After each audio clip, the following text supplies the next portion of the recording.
Hello everyone, back with me again in this channel. On today's video, I'm gonna show you how you can resize images or photos on Google Docs mobile. So here I've already add a photo to my Google Docs, and you see that you can't, if you select on the photo, you can make it small like this. You can only zoom in or zoom out, so you can't resize it. So here's the trick.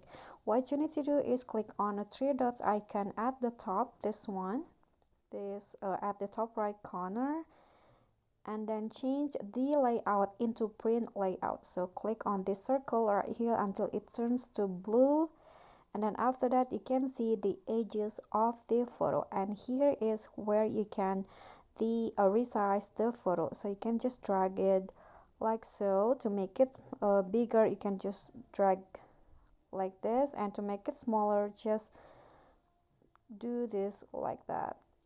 Okay, so that's the trick. I hope this tutorial will be helpful. So if you get any question, feel free to drop them in a comment, and if you think the video is helpful, please remember to click thanks, like, and subscribe for more content. I'll catch you all in the following videos. Thank you.